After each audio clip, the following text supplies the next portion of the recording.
네, 가을이 되니까요. 머리카락이 많이 빠져서 걱정이라는 소리를 더 자주 듣게 됩니다. 예, 뭐 요즘 탈모 예방, 두피 클리닉 이런 것도 많이 보이던데, 자, 머리 감을 때마다 놀라는 분들 많이 계시죠? 이 탈모 어떻게 하면 좋을까요? 네, 모은희 기자가 알아봤는데요. 이 탈모를 정말 어찌하면 좋나요? 네, 우리나라 탈모 인구가 무려 1,000만 명에 달한다고 해요. 5명 중 1명꼴이죠. 네. 이렇게 많은 것은 남성뿐만 아니라 여성에게도 또 중장년층뿐만 아니라 20, 30대 젊은 층에게까지 탈모가 많이 확산됐기 때문인데요. 이런 분들에게 탈모는 단순히 신경이 쓰이는 정도가 아니라 대인관계, 사회생활까지 영향을 미치는 중대한 고민이 아닐 수 없습니다. 탈모는 특히 가을철에 증상이 더욱 심해지니까 세심한 관찰과 예방이 필요하겠죠. 가을철 탈모 원인과 관리 방법을 알아봤습니다. 탈모 누적 인구 1000만 시대, 숭숭 빠지는 머리카락, 번한 머리는 남녀노소 전 국민의 고민거리가 되고 있는데요. 머리가 빠지면 나이도 많이 들어 보이고 또 이제 뭐 사람 간을 만나는 거에 관계에 있어서 또 자신감도 많이 위축되고 스스로 스트레스를 엄청 받고 너무 보기에도 너무 그냥 이렇게 초라해 보이고. 늘어난 탈모 인구를 말해주듯 탈모 전문 병원은 환자들로 북적이는데요. 이렇게 탈모 환자가 계속 늘어나는 이유는 무엇일까요? 네. 진행형 탈모의 원인은 가장 중요한 게 유전적인 요소인데 최근 들어서는 정신적인 스트레스가 중요한 원인으로 떠오르고 있고 또 생활이 복잡해지면서 우리가 건강에 안 좋은 여러 가지 생활 습관을 갖게 되는데 그런 여러 가지 건강에 안 좋은 생활 습관들이 탈모의 중요한 원인으로 들 수 있습니다. 심한 스트레스, 잦은 파마와 염색, 무리한 다이어트 등으로 탈모 환자의 연령대도 낮아지고 있는데요. 건강보험 심사평가원이 집계한 지난해 탈모 환자 연령대를 보면 20, 30대가 45%로 가장 높게 나타났습니다. 젊은 층일수록 탈모를 큰 고민거리로 인식하고 치료에 적극 나섰다는 얘기죠. 30대 초반의 이 남성도 4년째 탈모로 고생하는 젊은이 가운데 한 사람입니다. 머리 감아가지고 이렇게 착 가라앉았을 때 그때만 딴곳이 안 보이는데 거기만 이렇게 살짝 두피가 보이는 거예요. 결혼 정년기에 들어서면서 여성에게 호감이 가는 인상을 주기 위해 탈모 초기에 병원을 찾게 됐다고 하는데요. 병원 다니는 이유는 이제 장가를 가볼까 하고 처음 만난 사람한테는 좀 이미지가 안 좋을 수 있잖아요.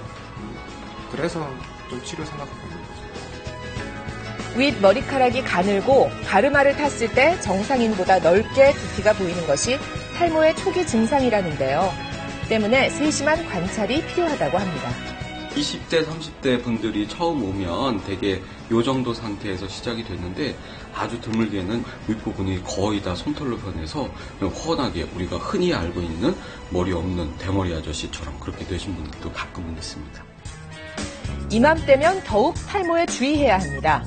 다른 계절에 비해 빠지는 머리카락의 양이 일시적으로 늘어나는 이른바 가을 탈모가 진행되기 가을에 때문입니다. 머리가 많이 빠진 이유는 우리가 여름에 신체적인 스트레스를 많이 받기 때문인데 그렇게 되면 우리 머리털은 휴지기 머리가 많이 늘어나게 되는데 휴지기 머리는 바로 빠지는 게 아니라 두세 달 있다 빠지기 때문에 여름에 늘어난 휴지기가 두세 달 후 가을에 많이 빠지게 됩니다. 탈모를 유발할 수 있는 남성 호르몬의 분비가 특히 가을철에 늘어나는 것도 원인으로 들 수 있습니다. 이 40대 주부도 최근 부쩍 적어진 머리숱 때문에 고민이 깊은데요. 가을이 돼서 그런지 머리가 더 빠지는 것 같아요.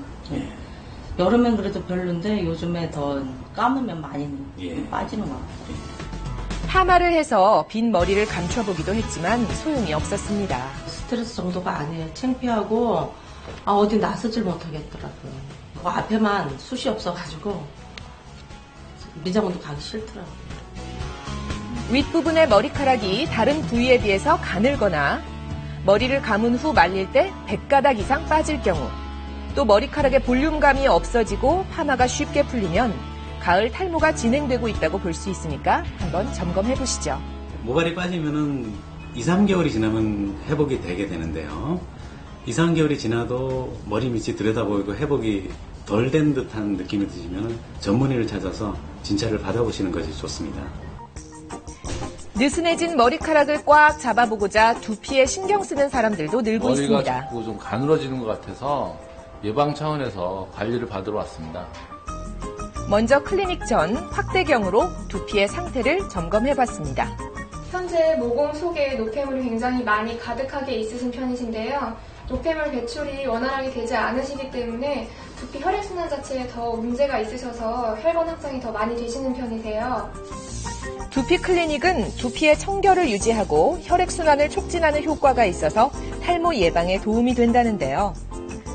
클리닉 후에 다시 두피를 살펴봤습니다. 깨끗해졌죠.